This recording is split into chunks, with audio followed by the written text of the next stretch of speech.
Hey. Well, good morning, everyone, and great to have all of you joining us for this year's budget and tuition presentation that Mike Hales, our Chief Financial Officer, will present here shortly. You know, because later than usual action in Frankfurt on matters related to both the state appropriation as well as the budget or tuition authorizations, a lot of decisions here on campus are also later than usual. And so, including this presentation. Also, our board was interested in having this kind of a budget presentation on campus done after they'd made a decision, rather than having a presentation which we say, this is what we're going to recommend to our board, you know, and then next thing you know, who knows what the board does, right? So for that reason, here we are. Our board actually approved the budget and the tuition recommendations last evening at our special board meeting. Before Mike begins with the presentation, I would like to share a few thoughts with everyone here related to the context of the presentation and the context of the recommendations that we made to the board that were approved last evening. This 2018 legislative session was an amazing roller coaster ride. From the very beginning until really the very last hours in which action could be taken even by the governor after the legislative piece had ended. And it wasn't until that very last day, 10 days after the legislative session had ended, that we finally knew what our situation was going to be. So there were an awful lot of people wondering when and what.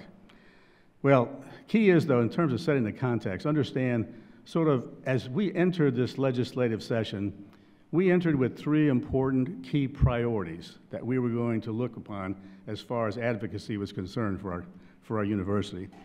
Number one, we wanted to avoid or at least minimize direct cuts in our state appropriation. And the reason that was a high priority was because, as you recall, I'm sure, this fiscal year we took a mid-year cut in our state appropriation of $500,000. It was a non-recurring cut. But nevertheless, we were told at that time that we should expect recurring cuts as we go into FY19, which is beginning here in July. So with that as a background, and we were hearing numbers like 10% cuts, perhaps, that we should anticipate in our state appropriation. And so priority number one, avoid or minimize those cuts in our state appropriation. The second one, we were looking to obtain from the legislature the $5+ million that was still due as part of the effort to provide NKU with equitable funding in comparison with other state universities. Recall in the last biennium, they recognized a deficiency of over $10 million for NKU compared to our state university peers, and they appropriated $5.1 million. So there was still more there, and so we were going to be advocating strongly to get that additional funding. Pension reform was our third priority. Not only pension reform, but pension relief. That is, relief from what we knew was going to be a $12.8 million increase in our KERS pension contribution for our workforce here at NKU.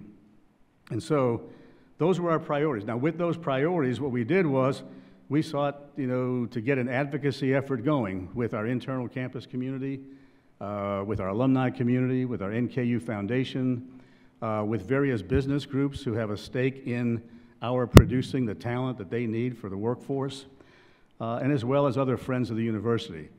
And so with that advocacy effort underway, then the wild ride really started on January 16th.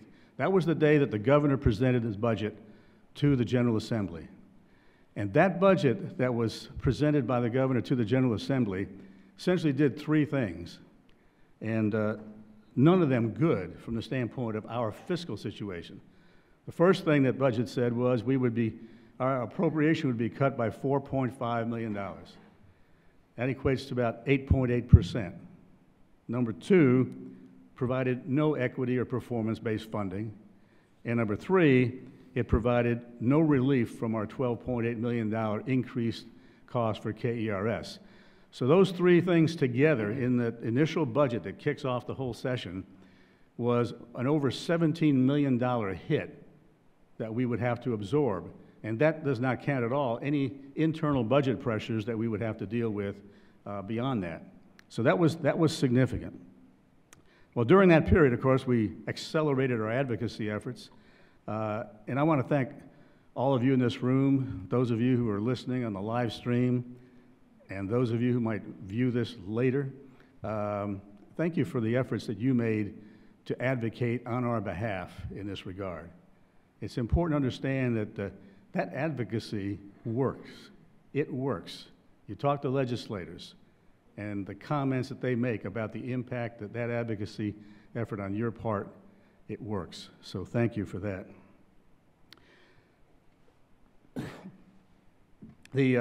As the session continued, though, we'd have a step forward, positive, then a step backward, then back and forth, and finally, we thought on the second to the last day of the legislative session, things were settled, relatively positive for us, and it was one day left in the session that they had reserved to override the governor's veto. They had overridden 2 vetoes of the governor already, and suddenly, on Saturday, the last legislative day, we get blindsided. I mean, all of a sudden, a bill is passed that eliminated the option that we would have had, to explore and opt out of KERS under fairly favorable conditions for us. That went away with no warning. Then passed another bill that provided that 1-year freeze in KERS. That was a positive thing. But now these are 2 bills that got passed on the Saturday, the last legislative day. There were no days left for the legislature to change anything that the governor might do with those bills. And so there were different options that could turn out bad for us. And now the governor has 10 days to act. The governor did not act until the last hours on the last day. And he didn't sign those bills. He just allowed them to become law by not acting on them. But all that period of time, of course, we were sort of on pins and needles, wondering what was going to happen next. Well, the fact is, the end result of all of that, though, was much more positive for us from the Frankfort perspective than I think we really hoped for after the initial start of the legislative session. But that much better posture that we found ourselves in at the end of this entire process, at least the Frankfort piece of this, really is due to 2 key forces. And the first force is the advocacy. The advocacy effort on our part and all of our partners and supporters throughout this region really made a difference. That was a powerful force. The second powerful force that led to this result is strong leadership by the Northern Kentucky Legislative Caucus, and particularly in the Senate, where 3 senators in particular holding key leadership positions really made a difference. Senators Damon Thayer, Chris McDaniel, and Will Schroeder, those people really led the way in terms of good news for us on the Frankfort side. I guarantee, during the presentation, you'll see the performance funding that would be coming our way. Without those 3 leaders and the Senate, there would be no performance funding in the budget. Would not have happened. And so, and this is not a political statement about parties. It was 3 key leaders in key leadership positions willing to exercise their strength in support of our region and our university. And that's what produced the key positive result coming out of this legislative session. So advocacy and key leaders from our region who support our university made the difference. So the outcome out of Frankfort for fiscal year 19 at least is positive, and you'll hear more about that from Mike. We still face internal budget pressures ourselves, and Mike will talk about those as well. But I do want to mention, this has been a very, very difficult time for all those on the NKU leadership and the support team that have worked on the budget and the legislative process throughout this period. It's been a very difficult and challenging time, and including members of our Board of Regents who are actively engaged. So I want to thank all of them for the work that they've done. Enormous amounts of effort and time that have gone into that. But at the same time, I do think it's important that we affirmatively acknowledge and appreciate the fact that for the last several months, and I'd say the last 6, 7 months at least, it's been extremely difficult for every employee on this campus. And I know that. I mean, the enormous anxiety and the stress that's been experienced by the entire workforce during this period of really tremendous fiscal uncertainty. Uncertainty both in terms of the depth, the potential depth of the impact that we might be confronting, and then the uncertainty in terms of when are we going to know something. I mean, I understand that both of those forces, the depth as well as the delay in getting answers, it wears on people, and I know that. I've spoken to a number of you across the campus, you know, and I appreciate what you've gone through. And to the extent that somehow, you know, the information that I shared in some detail over the course of the process, to the extent that that level of detail, that some of the problems may not have materialized now, to the extent that that contributed to it, you know, I apologize for getting into it, but from my perspective, you know, I always believe it's better that we put the information out, that we know about the kinds of things we're possibly confronting, rather than hoping that, well, we won't confront it and then we'll never have to talk about it. But I understand the impact that it's had on all of you. But having said that, I mean, throughout this entire period of enormous stress and anxiety on the part of this entire campus, every person on this campus continued every day, you come to work, do the job, support our students, and help them succeed. All of it, all of that being done every day without missing a beat. Nothing on this campus stopped, nothing. And so to me, that's a reflection of the high degree of professionalism that all of you represent, all of you in this room and your colleagues across the campus. And for that, all I can say in that regard is, it makes me very proud to have served side by side with all of you during this period, because you are really an amazing group of professionals who have gotten through this period while continuing to advance the interests of our students. And you should be proud of yourselves in terms of what you do every day. And so, to every employee, thank you. Thank you for what you do, what you have done. And as I get prepared here in the next couple of weeks to hand over the reins to a full-time president, the one thing I would ask is, as Dr. Vaidia comes in, that you provide him the warm embrace and support that you've provided me during this, what will be a 14-month interim period. Your support has been extremely important to me, and it will be equally important as a new leader comes in to lead this university. So with that backdrop, let me turn it over to Mike Hales for the presentation. Mike. Thanks, sir. Okay.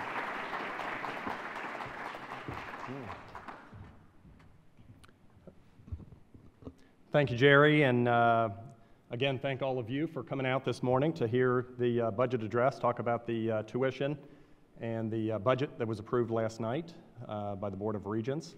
And I want to echo what Jerry was saying. Certainly these last few months, this has been probably one of the most challenging budget seasons that we've had here, maybe ever. I've only been here 3 years, but it certainly has been very challenging, and certainly kudos to all of you for continuing through all this angst and uncertainty in that. But I also want to thank Jerry in his role, you know, extending way beyond what I think he ever expected in the interim role and leading us through a very, very challenging time. So I do want to thank him as well.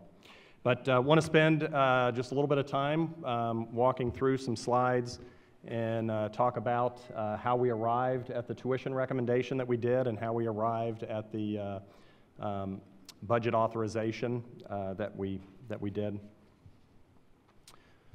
So there's a number of items that come into play as we're talking about tuition.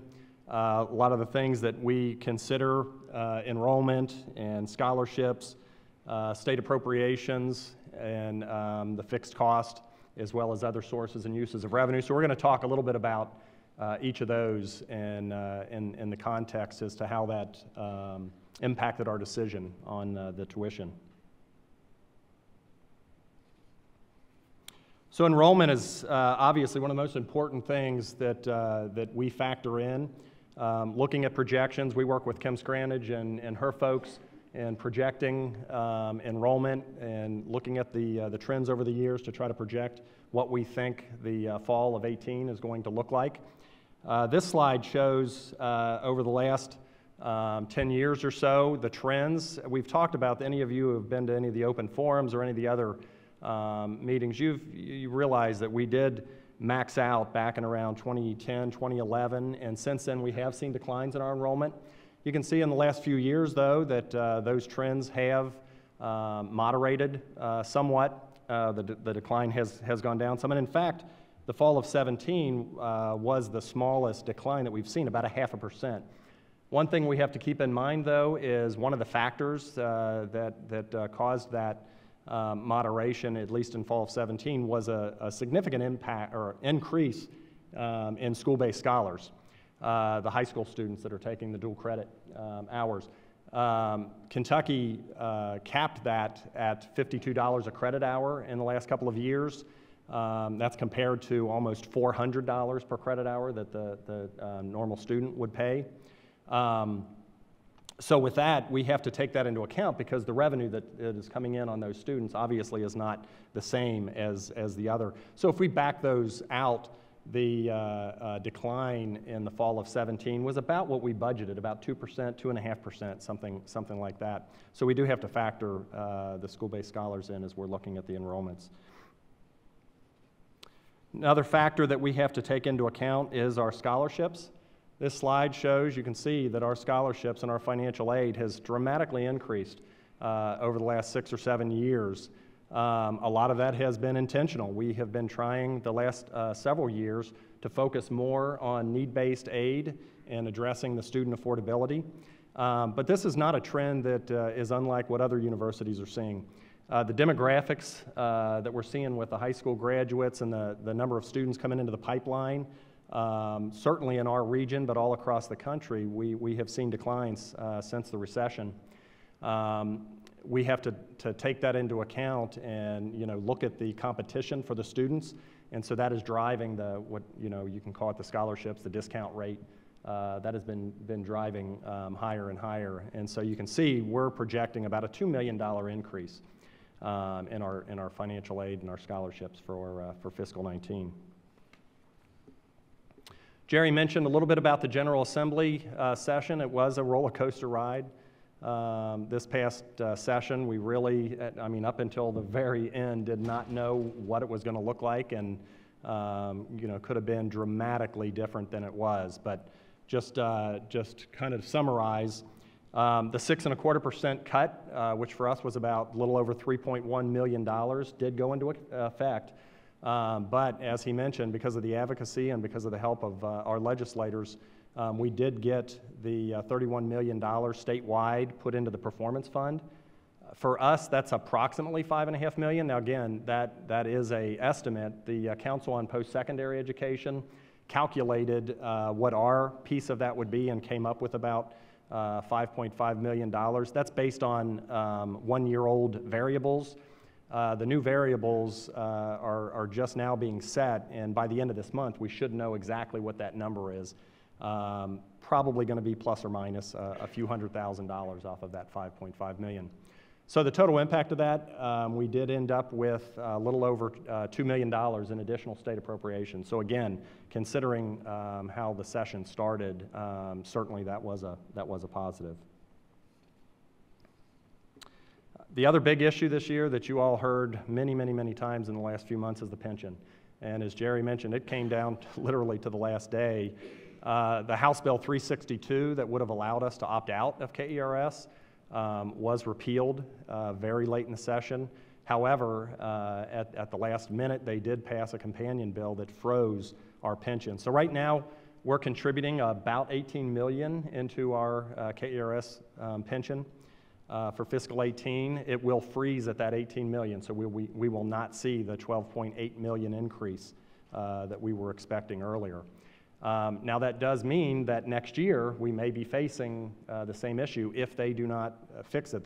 Basically, the legislators went to KERS and said, you need to find a way to fix this, find the options that are going to work. And I think the legislature is also planning on having some special sessions to try to deal with this issue. So again, we do need to continue to advocate that they get this fixed so that we're not standing here next year facing that $12.8 million increase. Our state appropriations, I want to show just a couple of slides. Now this takes our state appropriation cuts over the last 10 years as well as the increases in the KERS contributions. You can see as of last year, that increase was almost $24 million. And in essence, either a state appropriation cut or an increase in KERS effectively diminishes the amount of money that's coming from the state, because even when they are giving us the appropriation, we're sending it right back to them in the contributions. Now last year, as you all recall, we did get an additional appropriation for the first half of the equity, so that did help, but even with that, we're still looking at over $19 million of impact over the last 10 years that obviously has affected us. This slide shows the impact of what we were just talking about before. The additional $2 million in state appropriation will take us up to a little bit over approximately $54 million based on where the performance funding comes in. Another thing that we need to factor in for fiscal 19 is some of our fixed cost. If it will progress, there we go. Normally, we see our fixed costs go up somewhere in the neighborhood of $400,000 or $500,000. So when you look at these numbers on this slide, it's a big impact for fiscal 19. The biggest contributor for the fixed cost in fiscal 19 is our utilities. And that's for really two reasons. Duke Energy put through a rate increase request that was significantly higher. They've not actually put through a request in a few years, but this request was significant. If it had been passed as they requested it, along with our HIC, Health Innovation Center, coming online, we would have been facing about a $760,000 increase in our utilities.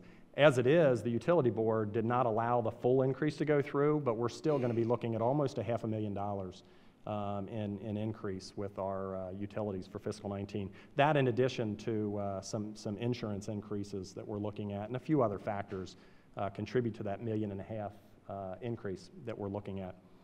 The other thing is the Health Innovation Center. Wonderful that we received the $97 million from the state and $8 million from St. Elizabeth to put up a wonderful building that is just now beginning to get occupied and will be online for this fall. But along with that, the state provides the funding for the construction, but we provide the funding for the programming and maintenance and technology, everything that has to go into running that building. And eventually, we will obviously see additional students coming in that will bring more revenue for that. But in the first year, we're really seeing the expenses before we see the revenue. And then one other area to talk about, some of the other sources and uses of funds. I want to walk through some slides that talk about some of those other sources and uses. So I talked about the state appropriation. We're expecting a little over $2 million to come in for our state appropriation. But more than offsetting that are these others. So we talked about the fixed cost in the HIC. We talked about the financial aid increase of $2 million. The net tuition for fiscal 18, we have to factor in that in fiscal 18, we actually had a little bit of a shortfall where our gross revenues were offset by a little bit higher scholarships than what we had budgeted. So we have to factor that in as well. So you've got $5.4 million in uses of funds that are increasing. So when you take that against the $2.4 million of appropriations, we're actually in a $3 million deficit before we even begin to address tuition. So the tuition that was passed by the board last night was a 3%. If we factor in, again, this is just an approximation, but the enrollment decline of 1.1 million would give us about 2.4 million in net tuition revenue for fiscal 19. When we add all those together, we end up with a $600,000 deficit. And keep in mind, that deficit is before we have funded any investments, and that would include safety and compliance and our growth programs, things like that. So this is only based on the uses of funds that we're already committed to, those fixed costs and the scholarships and things like that. So with that context, I want to talk about the tuition rates. So this slide shows historically what our tuition rate increases have been over the last 10 years. I should mention the Council on Post-Secondary Education, they set caps for all of the public universities in Kentucky.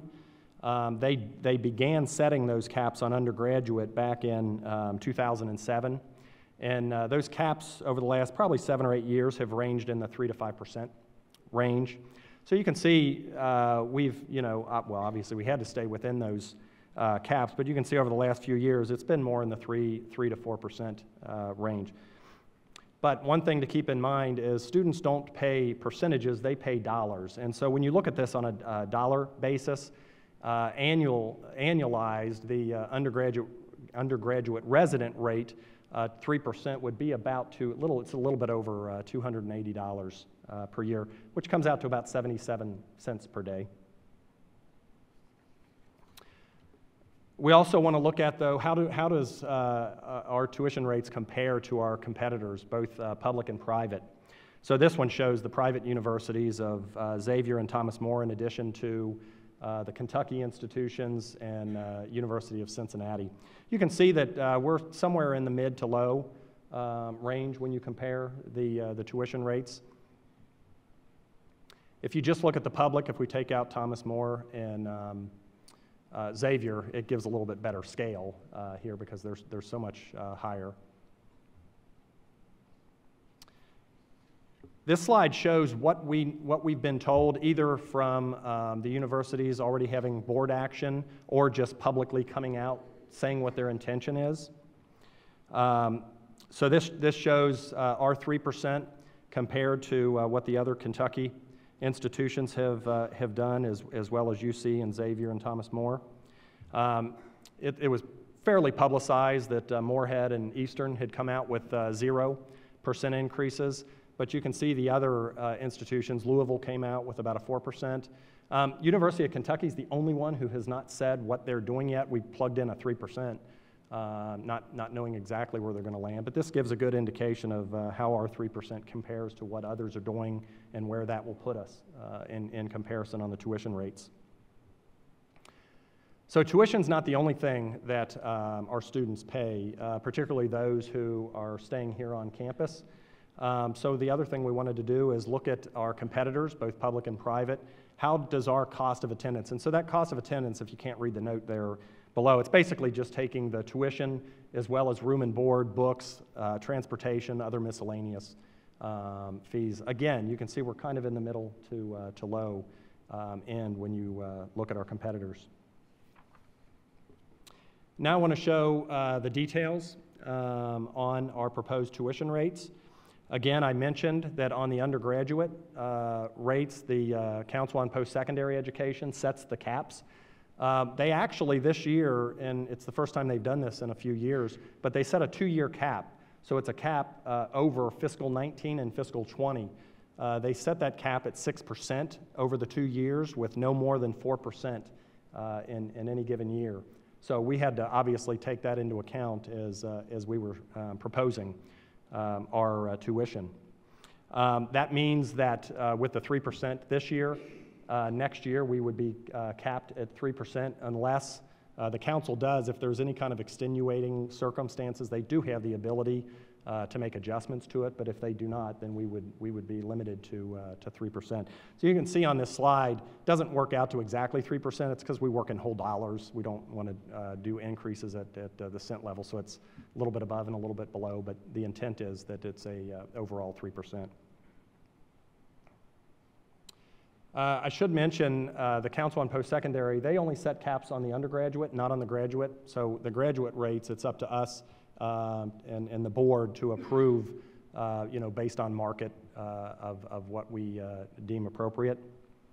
The graduate rates on this one show that pretty much it's a 5% increase that we have. You can see on the business graduate rates, for competitive reasons, most of those are staying flat.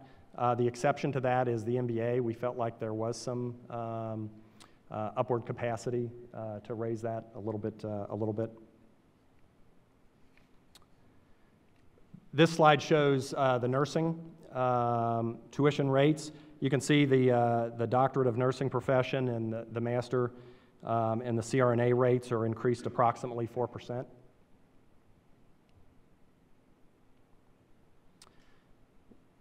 Similar to the business graduate, the education doctorate programs felt like for competitive purposes it was important to hold those flat.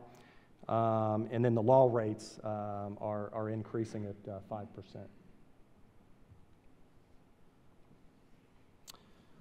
So that's tuition. I want to now spend a few minutes and talk about our annual operating budget. What was passed by the board last night was authorization for spending up to $236 million. That's about a $9.6 million increase over fiscal 18, and over the next few slides, we'll explain how we get to that increase. So these next few slides I'm going to kind of go through quickly because we showed them back when we were talking about the tuition, but for context, I want to kind of walk back through them again. The state appropriation going up about $2.4 million. That's offset by the uses of funds going up almost $5.5 million, which gives us a deficit before we get to tuition of $3 million. The net tuition increase at 3% with a 1.1% decline is about $2.4 million.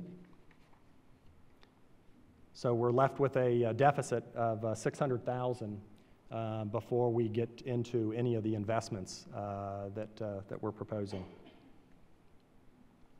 So let's talk about those investments because I think it's important that even in these kind of difficult budget times, we do still need to invest in certain things. Some of those are safety and compliance, things that in essence are mandated that we have to do, but also things that we invest in that have a return. And so we'll talk about some of the growth programs that we are going to be putting funds towards. And then we'll also talk about how are we going to go about paying for those.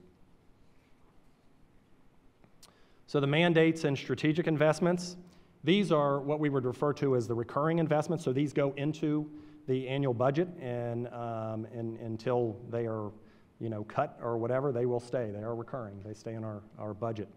So the items on here, the first thing on there, the safety and compliance, about $776,000.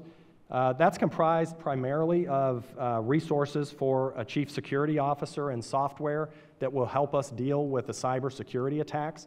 Universities in recent years have really become targets of cybersecurity attacks with the student data that's out there, the employee data that's out there, all of that. They have found, and I think they've also found that universities had not been putting forth a lot of investments in protecting themselves, and so they were kind of a prime target. So that's one of the things that we think is very important to protect ourselves. Another thing is PCI, which is payment card industry standards. We have been, and this goes back probably 10 years or so, the credit card industry came out and they started setting standards. I guess they were a little bit tired of people bilking them for billions of dollars.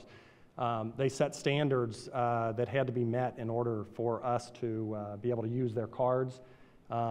If we are breached and we do not show that we are PCI compliant, we can be fined upwards of millions of dollars. So it's something we have been working on this for a number of years, but with the depleted resources and things like that, we're kind of stalled out, and we really feel like we need to get, over the next year or two, we really need to move forward to get compliant. So there's a few $100,000 of that number.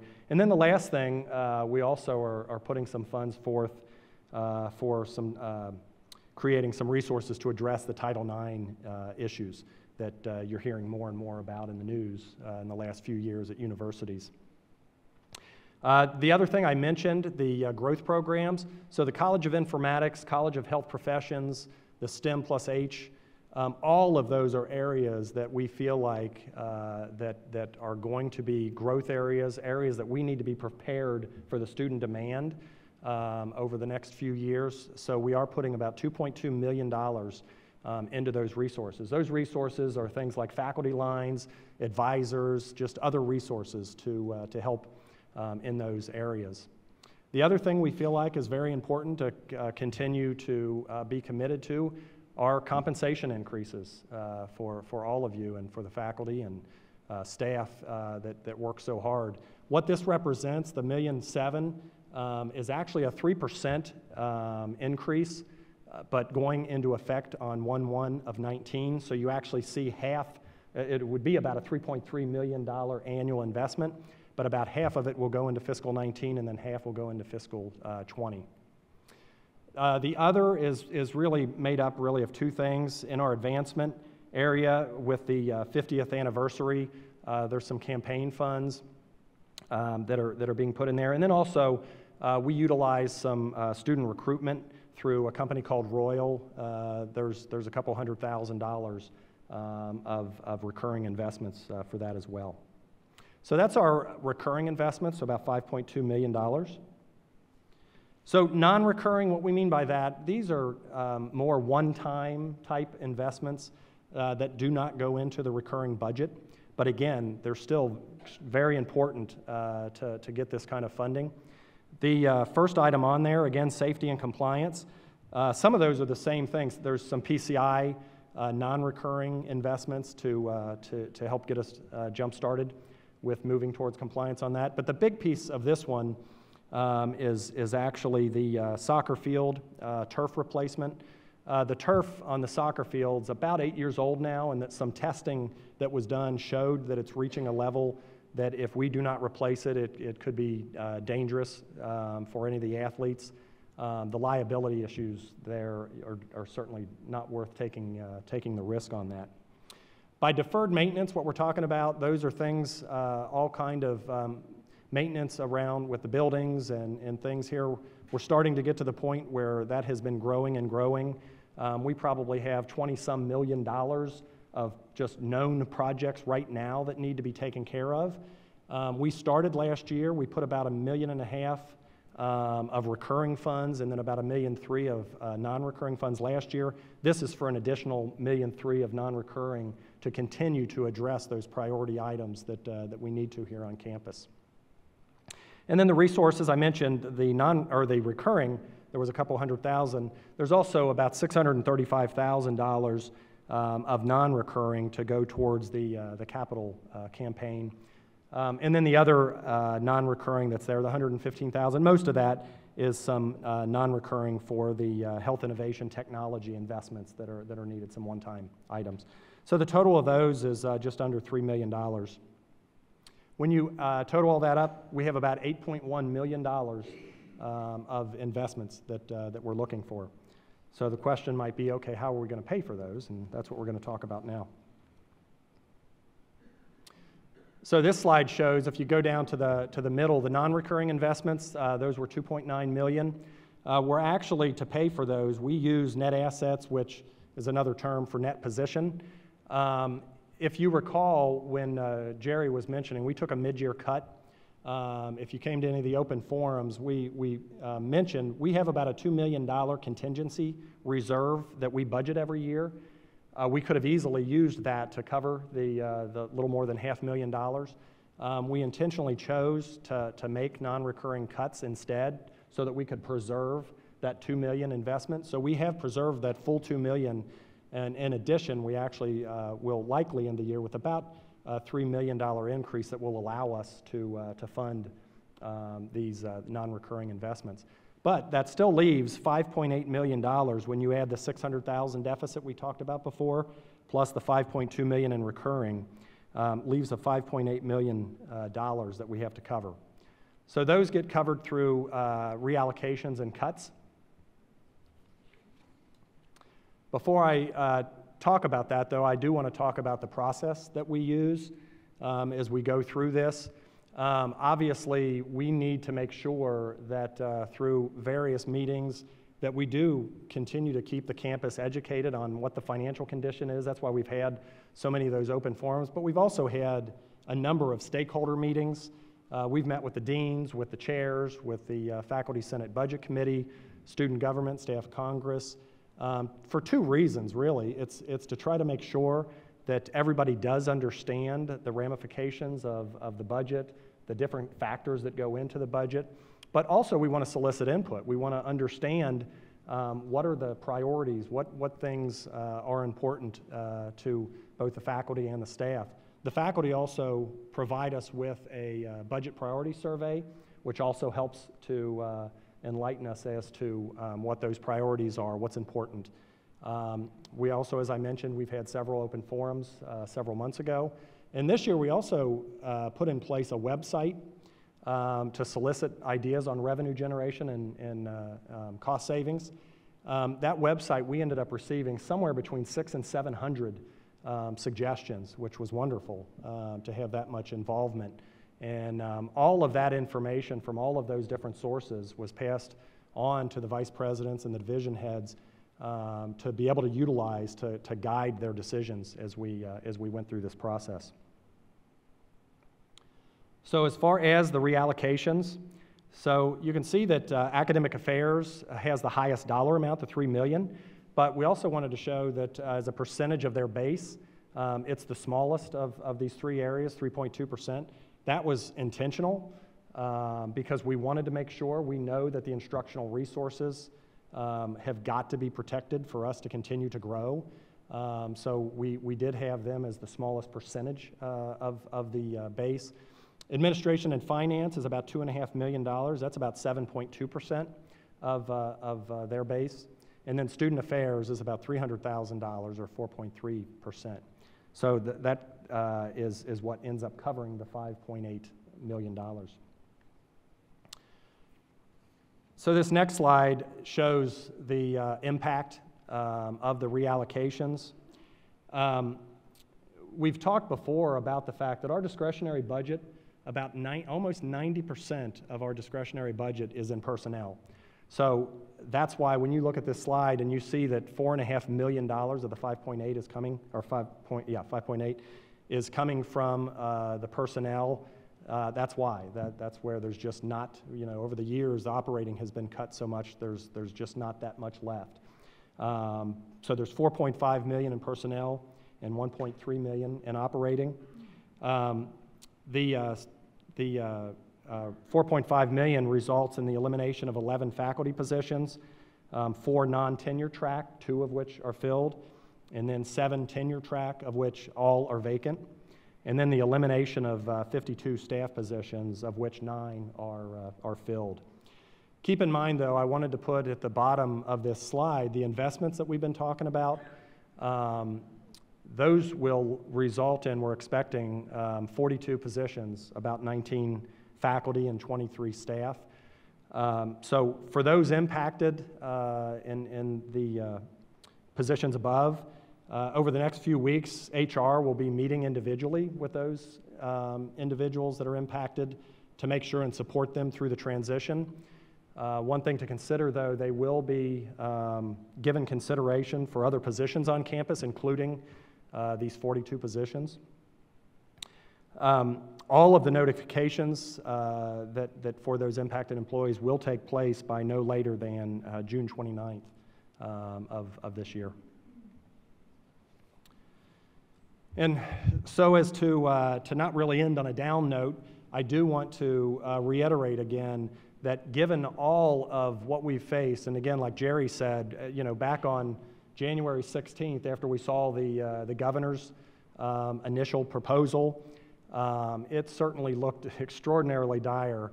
And I think to be at this point and to be able to make investments that are very strategic, in some of the growth areas, I think is something that we probably back in January were not thinking that we would be in a position to do. And again, those positions we'll be able to add around 42 additional positions from those investments. So with that, I bring this to a conclusion. Again, I want to thank you all for coming out this morning and listening to the budget address. Hopefully it was informative in finding out how we arrived at the tuition and how we arrived at the budget. But do want to again thank all of you for all that you do for NKU and all the hard work that you put in. And hope you enjoy the rest of your day. Thanks.